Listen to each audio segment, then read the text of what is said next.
It happens the moment you think about the future. But before we debug this error, hit the like button to signal the algorithm that you value depth over noise.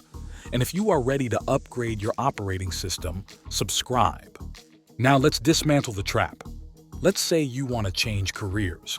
You look at a new field, perhaps technology or writing or leadership.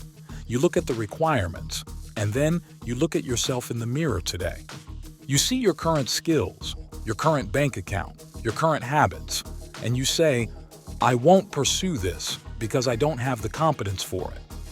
This sounds like realism. It sounds like being grounded, but it is, in fact, a logical trap.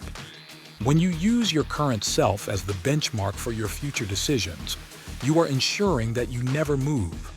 You are trying to solve a future equation using outdated variables. Here is the cold truth. Change is essentially the act of moving from state A, where you are, to state B, where you want to be.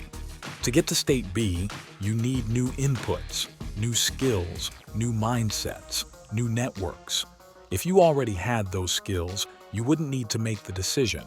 You would already be there. Rejecting a goal because you lack the competence today is like refusing to build a house because the empty lot doesn't currently have a roof. The absence of the roof is not a reason to stop. It is the entire purpose of the project.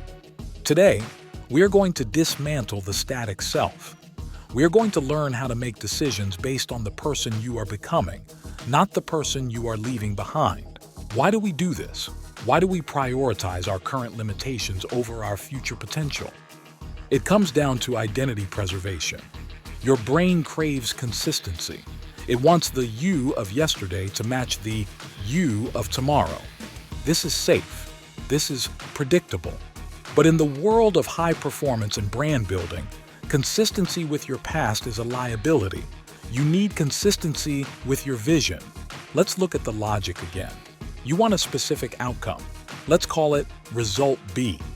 To get result B, you need means B, the skills, the discipline, the knowledge. Currently, you possess means A. The average person looks at their means A and says, well, I can't produce result B with these tools, and they stop. The visionary looks at means A and says, these tools are insufficient. I must acquire means B to get result B. You do not change a final result without adjusting the means.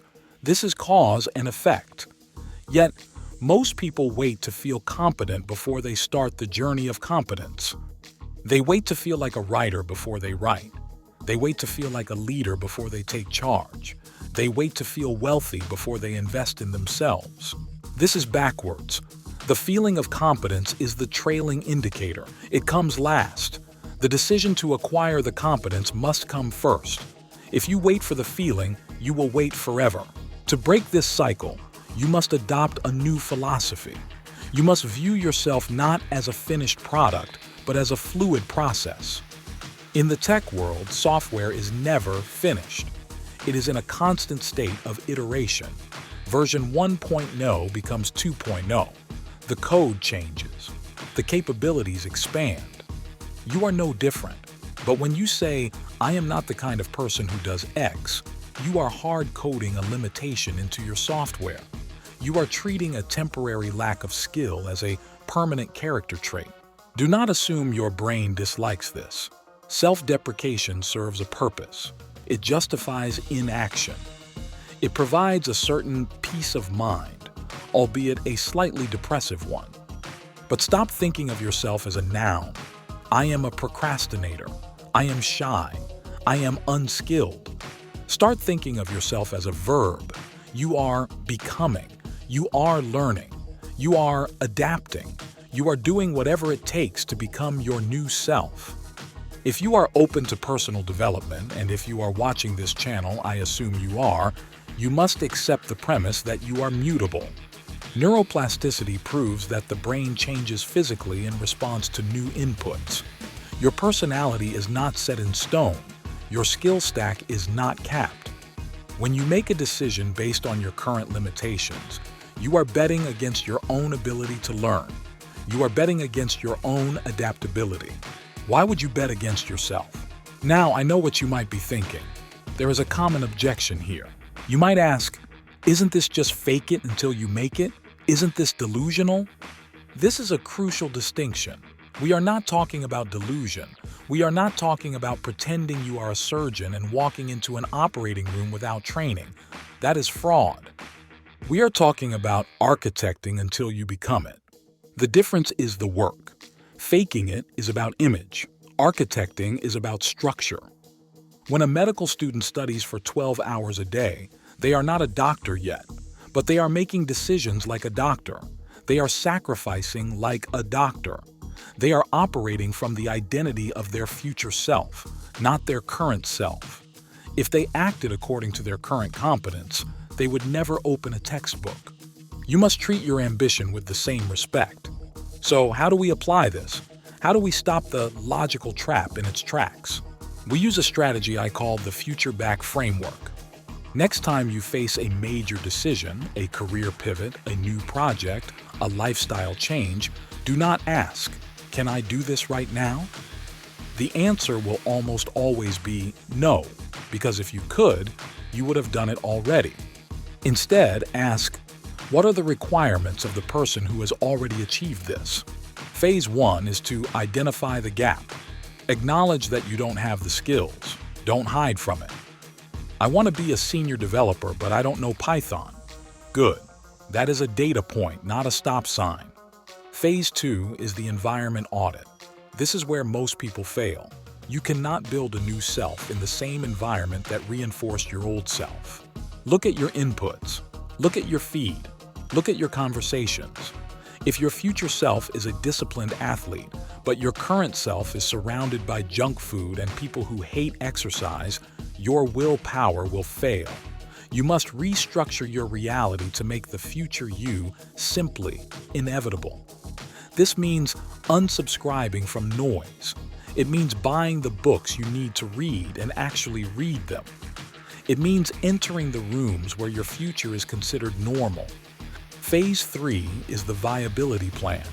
Instead of rejecting the goal, you create a plan to bridge the gap. I will spend the next 6 months learning Python. Now the decision isn't, can I take the job?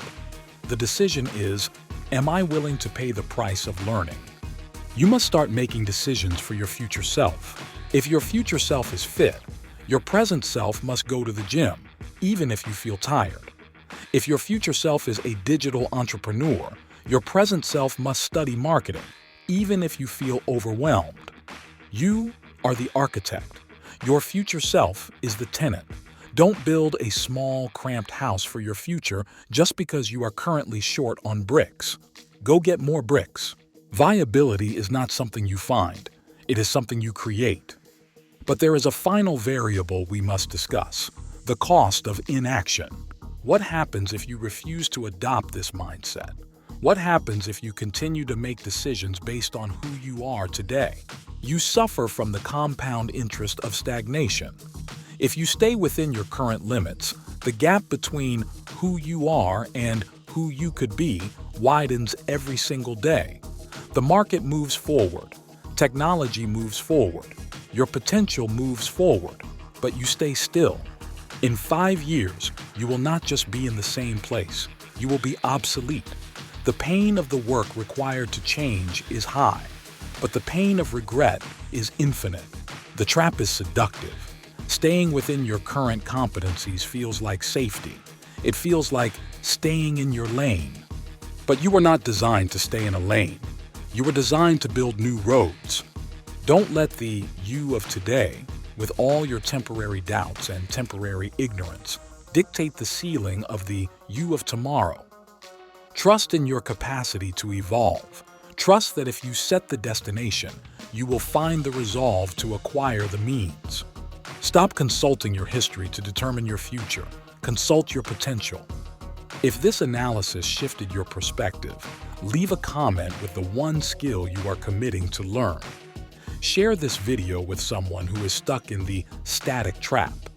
For daily insights on building authority and value, follow the Augimas Project. This is the Augimas Project. We build authority, we build value, we build the future. Let's go. We have work to do.